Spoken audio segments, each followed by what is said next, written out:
Saint-Martin-de-Ré célèbre les 20 ans de l'association Un bateau pour Ré avec des invités d'exception. Samedi 15 mars, la salle des fêtes de Saint-Martin a accueilli les festivités marquant le 20e anniversaire de l'association Un bateau pour Ré.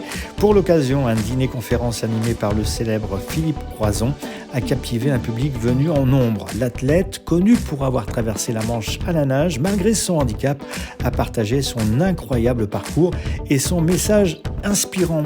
Tout est possible, tout est possible. Un témoignage poignant de celui qui se qualifie lui-même de distributeur d'énergie positive après avoir tout de même survécu un accident électrique de 3 fois 20 000 volts.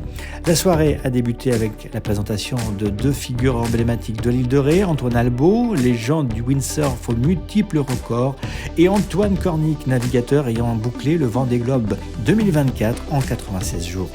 Les 2 champions ont témoigné en début de soirée de leur détermination sans faille pour atteindre leurs objectifs. Philippe Croizon, invité d'honneur de cet anniversaire, a relaté son incroyable défi de traverser la Manche, un projet insensé réalisé au péril de sa vie. Quand j'ai annoncé que je voulais traverser la Manche à la nage, c'était une réaction un peu de peur et de stupeur. Enfin, faut imaginer, j'avais 40 ans, j'étais gras comme un lardon, je ne savais pas nager et j'étais pas sportif non plus. Donc, je dirais Susanna, elle m'a suivi par amour.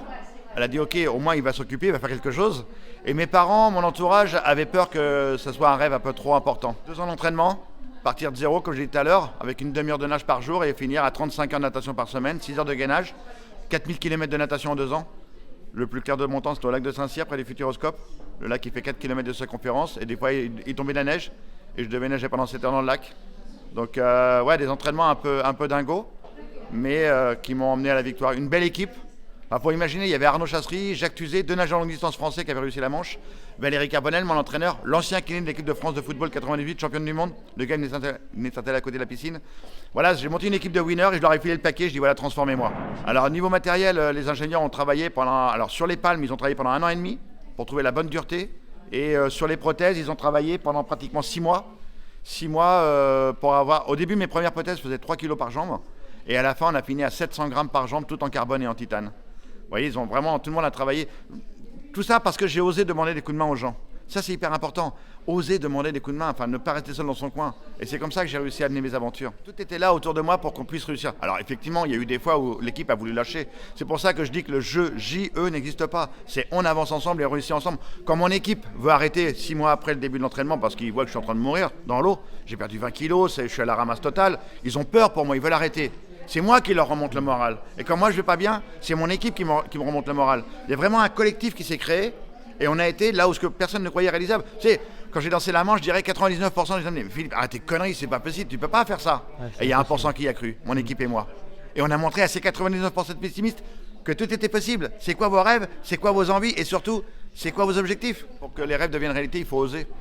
Oser aller vers les gens.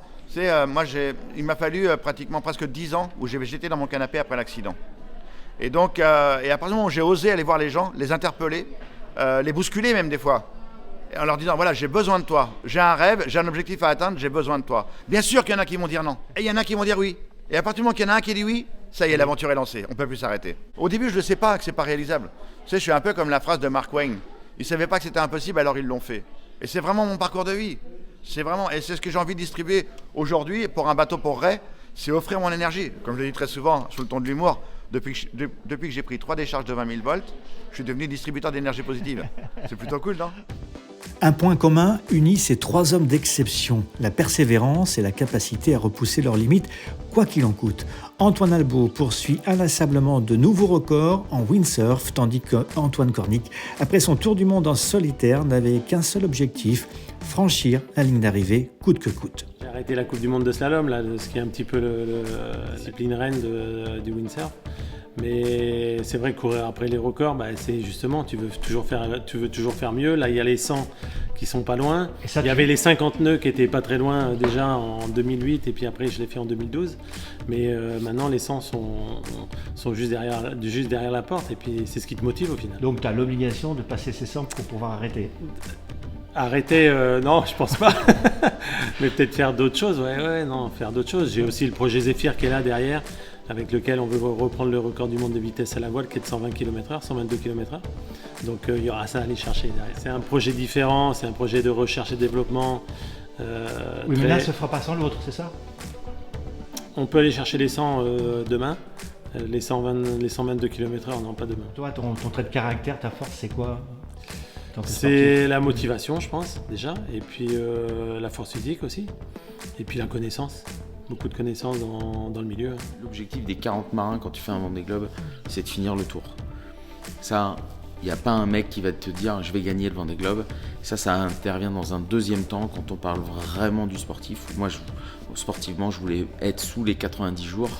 Et ce qui s'est pas fait, tu vois, j'ai fait 96, j'ai été obligé de m'arrêter à Saint-Paul, etc. Mais t'as été jusqu'au bout quand même. Mais voilà, par contre, j'ai toujours trouvé la ressource pour ne pas abandonner, pour toujours aller au bout de mon objectif qui était de finir le tour du monde. Alors justement, solitaire, sur un bateau, faut tout faire. Est-ce qu'on doute vraiment dans des moments très difficiles, parce qu'il y a dû y en avoir sur la mer? Alors tu doutes, oui, mais c'est très rapide. Ça veut dire qu'il y a toujours un moment donné où tu doutes. Quand j'ai eu mon problème sur le mât, j'ai regardé où je pouvais m'arrêter en Australie pour pouvoir m'arrêter en Australie et à l'abandon. Mais j'ai quand même regardé, mais ça a duré exactement, je pense, 25 secondes. Et donc à partir de là, j'ai dit mais non, je peux pas m'arrêter en Australie. Il faut que je trouve des solutions pour pas m'arrêter. Et donc tu trouves la ressource, mais ça c'est tout le travail qu'on a depuis qu'on est sur ces projets-là, avec tous les nombres et les centaines de milles que tu accumules au fur et à mesure des années sur ces bateaux-là, que tu trouves cette ressource pour trouver les solutions. Et puis en plus, il y a un phénomène qui se passe, c'est que t'es loin, il n'y a rien, il faut que tu te débrouilles. Le 15 mars 2025, la soirée a vibré au rythme d'émotions intenses et d'inspiration illustrant parfaitement les valeurs qui animent l'association Un bateau pourré depuis 20 ans. Les résidents du CDIR ont sublimé la salle des fêtes en réalisant des décorations uniques, tandis que Sophie et Thierry, les organisateurs, ont su insuffler une ambiance conviviale et mémorable aux 150 convives réunis pour célébrer cette étape importante. Ce moment d'exception, véritable hymne à la solidarité et à l'esprit communautaire d'RT, marque une nouvelle page de l'histoire de l'association qui continue de naviguer vers de nouveaux horizons.